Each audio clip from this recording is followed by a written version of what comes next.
I love a no girl with no brassiere. You said, hold it.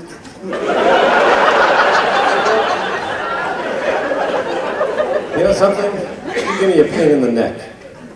Thanks for moving me up. Why don't you just step back, okay? And I'll sing the love song. Why don't you step back? I'll do the love song. Would you step back, please? Would you step back? How far do you want me to go? You got a car? Ladies and gentlemen, here's a very pretty love song. It's one of our favorites. We sure hope it's one of yours. The loveliness of Paris seems somehow sadly gay. Gay? Did you say gay? Would you not? The glory that was Rome is of another day. I've been turned ill. Would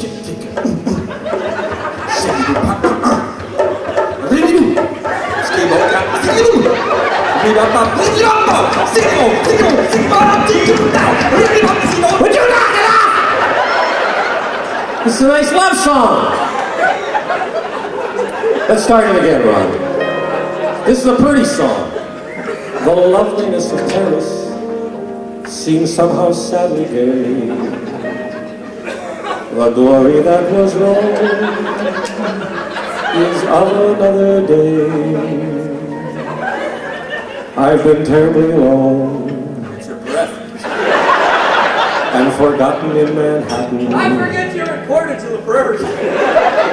I'm going home. Let's go to the bathroom. To my city by the bay. I left my heart in San Francisco. High on a hill, it calls to me to beware little cable cars. Climb halfway to the stars. The morning falls richly. I don't care, our love waits there in San Francisco. All the blue and windy sea. When I come home to you, San Francisco, your golden sun will shine just for me. My love waits there just for me.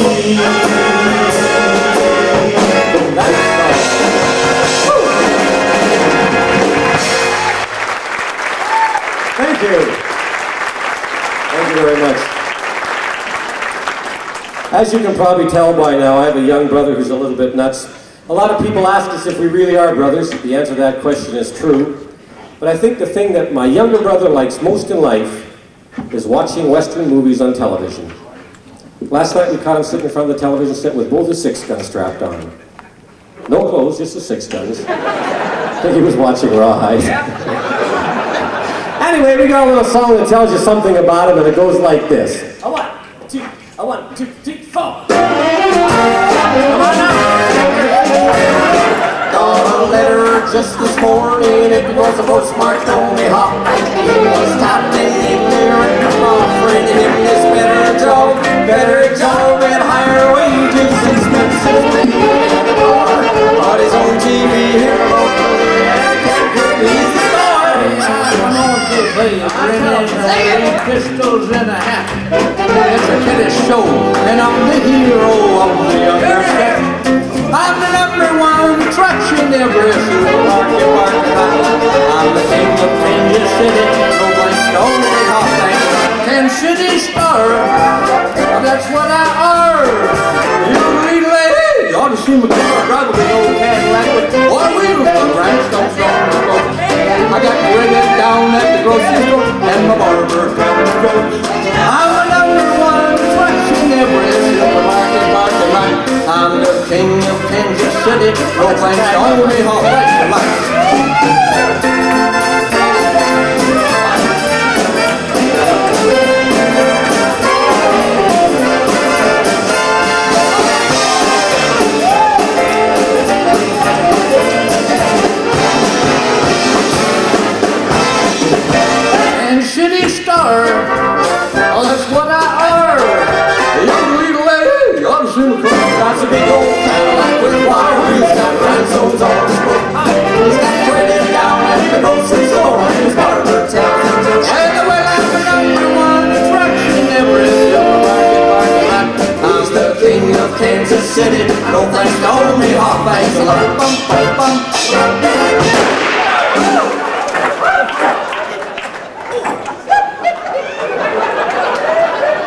It's at 10:20 for any of you taking heart attack pills. I've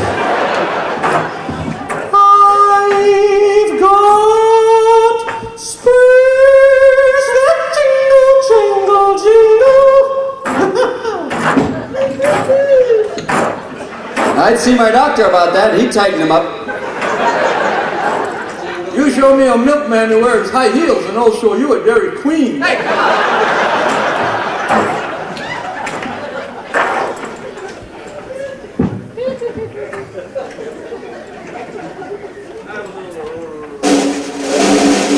Okay, come on.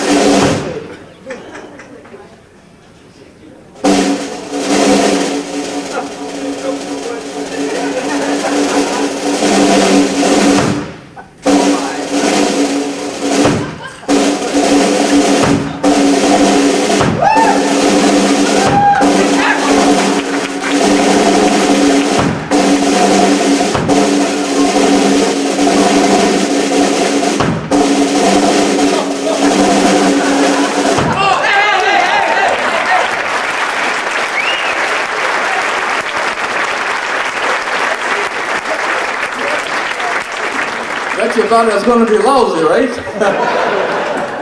I'm not just another pretty face, you know. I don't have to do this for a living. I work for CN. Maybe not for long after tonight. I used to be a salesman before I became a gunfighter. I used to sell Fuller brushes and Schick razors at the same time. I used to come up the door and say, "Hi there, I'm your Fuller Schick man." Then we got a new razor in for shaving chickens. Called it the chicken Schick. Then I got caught shaving the wrong chicken and I was out of work.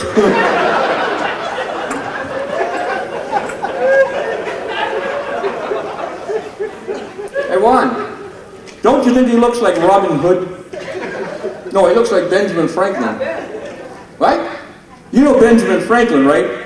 He's the guy that was trying to fly a kite on a rainy, stormy night. His wife came out and said, "Ben, you fool! You'll never get that kite up on a night like this. What you need is more tail." He said, "I asked you for that last night. You told me to go fly a kite."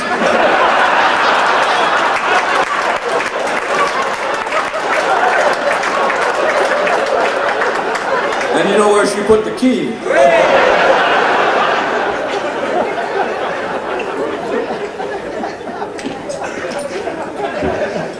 He gets mad at me sometimes. Don't you think he looks like Robin Hood? No, Friar Tuck. No, you lost weight. You look really good. Shut up, Boldy. You remember Robin Hood, right? He gathered all those men together in Sherwood Forest and he goes, "Men! I've been up here for an hour." He said, "Men, tonight we ride into Nottingham, we kill all the women and ravish all the men." Little John stood up in the back and said, "No, Robin, what you mean is we kill all the men and ravish all the women." Little guy in the back stood up and said, "Robin's the boss."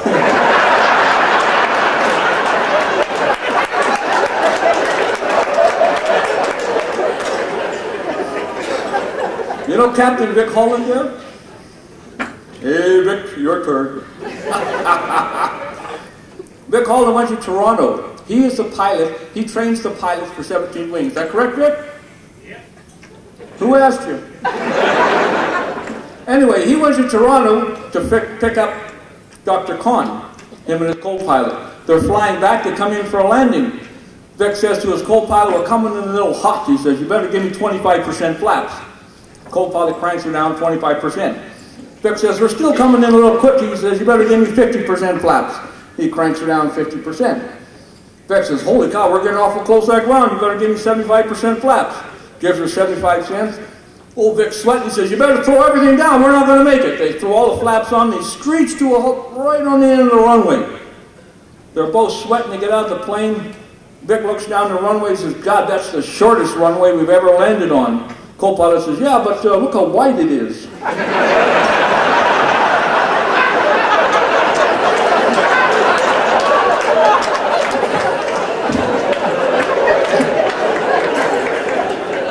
You know Dr. guarantee you it's a good thing I can't say your last name or you'd be in real trouble. Can I tell one more quick story? Do we have time? Oh, I forgot my watch, so I guess we have all the time in the world. Here's a true story. You know Gary Foster, he was up here, he's in the committee here. And Ron Poirier, he's a superintendent of CN Transcoma there in the motive power. Well, they went to Brandon last year for a convention. They had that big snowstorm last year. They got just outside the Portage of the Prairie. It was snowing so hard, their car went off the road. They couldn't see, they couldn't go. All they could see was a little farmhouse way out in the distance. So Gary said, why don't we march over there, see if we can get on the phone, get a tow truck. So him and Ron get out, snow up to here. They trudge through the snow, they get to this farmhouse, they knock on the door. Little old widow lady answers. She says, yes, can I help you? They said, yeah, we were going to Brandon, our car broke down in the snowstorm. Could we use your phone and get a tow truck? She said, well, I'd love to let you help you. Only thing is, she says, the storm's got the phones down. Gary says, I don't know what we're going to do. He said, you think we might spend the night?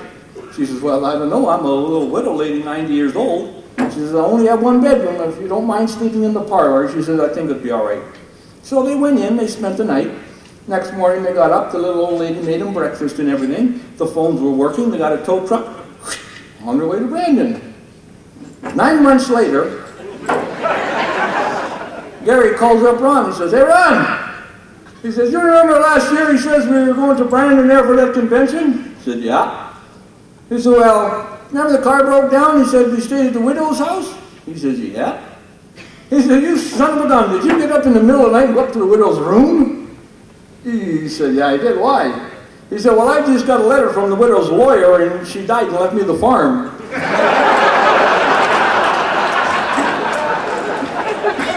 I really don't know where I'm working tomorrow.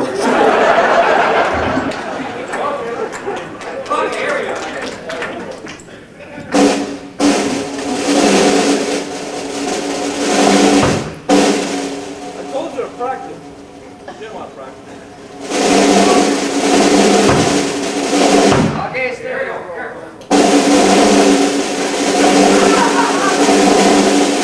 Come on!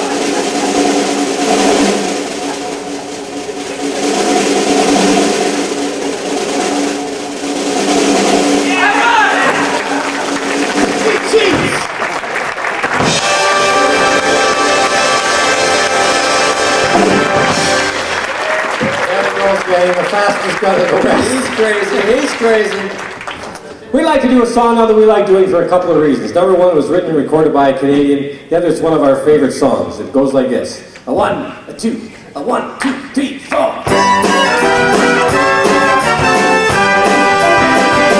Put your hand in the hand of the man who stirs the water. Put your hand in the hand of the man who calms the sea. Take a look at yourself and you can look at others differently by putting your hand in the hand of a man from Galilee. But every time I look through that holy book, I want to tremble. When I read about the part where the carpenter tears the temple, 'cause the fire of the sun is Lord, I profess to be. And it causes me pain to know we're not the people we should be. So put your hand in the hand of the man who stirs the water. I put your hand in the hand of the man who calms the sea. Take a look at yourself and you can look at others differently.